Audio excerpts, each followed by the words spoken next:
On to the next one, which relates to importation of business data.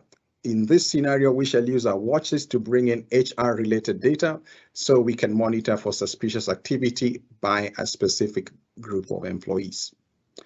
Again, some background behind this second scenario.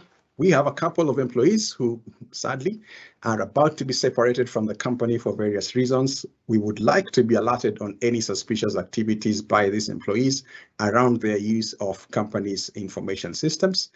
We leverage a custom rule deployed as part of the Insider Risk Management solution. So this comes out of our Sentinel Content Hub. The rule is based on a machine learning detection algorithm. And now, machine learning-based detections are generally considered to be of low fidelity and typically need more enrichment to increase their reliability. And this is where Watchlists can really come in handy.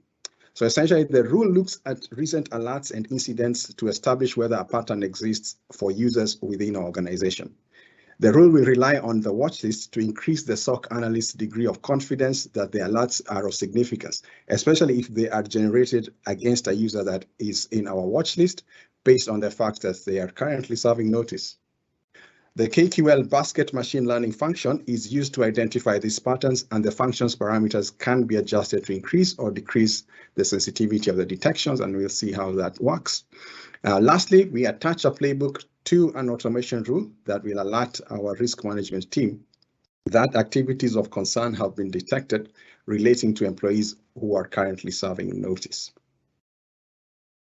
So this is how the steps to implement this scenario would look like. So SOC engineer receives an automatically generated email with an Excel file attachment from the company's HR system. This Excel file contains a list of employees serving their notice period. The SOC engineer downloads the terminated employees watchlist template from the Sentinel portal.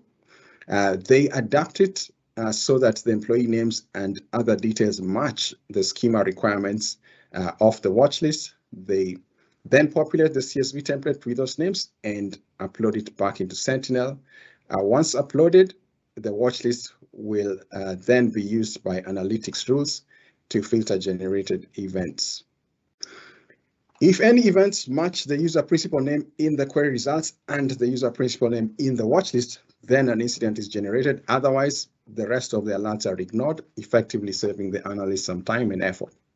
The automation rule will kick in, send out an email and a Teams message to the risk team, create a ServiceNow ticket, and raise the severity of the incident.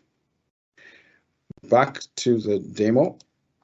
So here we'll take a quick look at where this scenario is based on. So remember, I talked about our Content Hub. If you go in here, we have quite a bit of solutions prepackaged. So encourage you to go out there and check.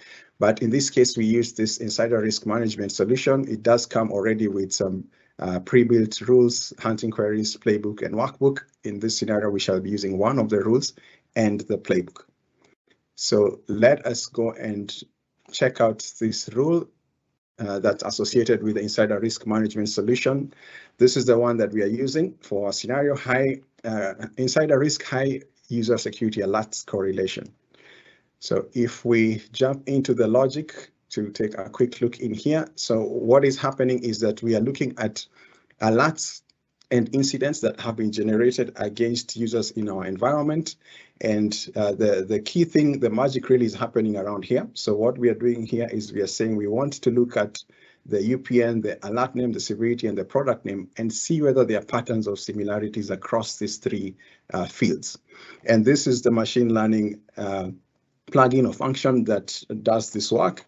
And this is where you can adjust it. So at this point, if I execute it, we will get a certain number of results. There we go. If I go back in there and reduce its sensitivity by increasing this number, this outcome should change and we should have less results.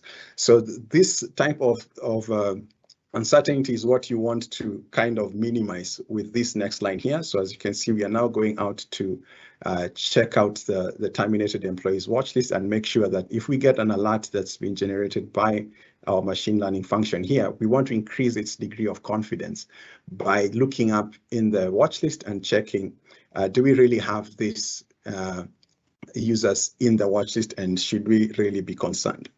So if that should happen, then we can go and kick off our automation. So we have a second automation rule over here, which is the insider risk one.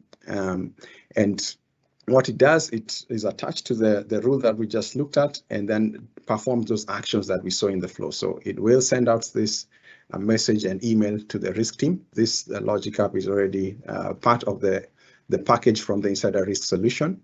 And then we would elevate the severity of the incident, again, using the built-in capability of the automation rule, and then create a ServiceNow ticket.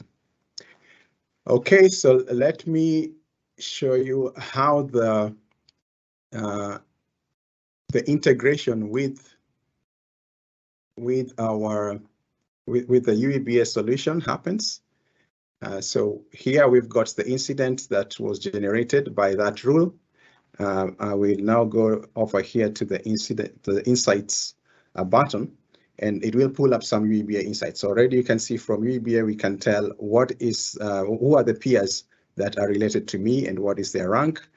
Further down here, we get insights related to anomalous activities I have performed compared to my peers.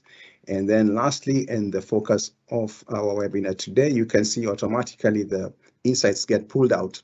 And here we can see that this employee over here, myself, is on notice, and there's even a tag of maybe my department and so on. So that is our second scenario. And with that, I will turn it over to my colleague Jing to take us through the next one.